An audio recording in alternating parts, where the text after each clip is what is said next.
ಹೌದು, ಬಾವಿಯ ದಡದಲ್ಲಿ ಹುಲ್ಲು ತಿನ್ನುತ್ತಿದ್ದ ಹಸುವೊಂದು ಕಾಲು ಜಾರಿ ಬಾವಿಗೆ ಬಿದ್ದಿದೆ. ಈ ವೇಳೆ ಹಸು ಮಾಲೀಕ ಕೂಡಲೇ ಅಗ್ನಿಶಾಮಕ ಸಿಬ್ಬಂದಿಗೆ ಕರೆ ಮಾಡಿ ಮಾಹಿತಿ ನೀಡಿದ್ದಾರೆ. ಸಮಯಕ್ಕೆ ಸರಿಯಾಗಿ ಅಗ್ನಿಶಾಮಕ ಸಿಬ್ಬಂದಿಯೂ ಸ್ಥಳಕ್ಕೆ ಬಂದಿದೆ. ಆದರೆ ಹಸು ಮೇಲೆತ್ತುವ ತರಬೇತಿ ಇಲ್ಲ ಎಂದು ಪರದಾಡುತ್ತಿದೆ. ಅಗ್ನಿಶಾಮಕ ದಳದ ಸಿಬ್ಬಂದಿ ಬಾವಿಗೆ ಇಳಿದು ಕಾರ್ಯನಿರ್ವಹಿಸುವ ತರಬೇತಿ ನಮಗೆ ನೀಡಿಲ್ಲ ಎಂದು ಮೀನಾಮೇಷ ಎಣಿಸುತ್ತಿದ್ದರು. 2 ಗಂಟೆ ಸುಮಾರಿಗೆ ಹಂಪಸಂದ್ರ ಗ್ರಾಮದ ಯುವಕರಾದ ರಾಮಕೃಷ್ಣ, ಸತೀಶ್, ರವಿಕುಮಾರ್, ಮಧು ಎಂಬ 4 ಜನರ ಯುವಪಡೆ ಅಗ್ನಿಶಾಮಕ ದಳದ ಸಹಕಾರದೊಂದಿಗೆ ಹಗ್ಗದಿಂದ ಯುವಕರು ಬಾವಿಗೆ ಇಳಿದು ಹಸುವನ್ನು ಮೇಲಕ್ಕೆ ಎತ್ತಿ ಪ್ರಾಣ ಕಾಪಾಡಿ ಮಾನವೀಯತೆ ಮೆರೆದಿದ್ದಾರೆ.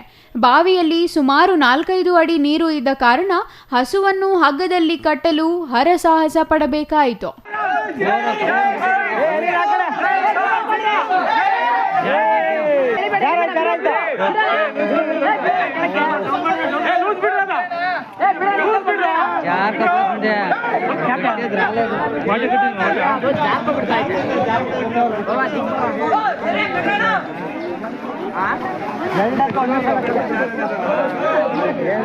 ಯುವಕರ ಚಾಣಾಕ್ಷತನ ಮತ್ತು ಸಾರ್ವಜನಿಕರ ಸಹಕಾರದಿಂದ ಹಸುವಿನ ಪ್ರಾಣ ಕಾಪಾಡಿ ಸಾರ್ವಜನಿಕರ ಮೆಚ್ಚುಗೆಗೆ ಪಾತ್ರರಾದರು.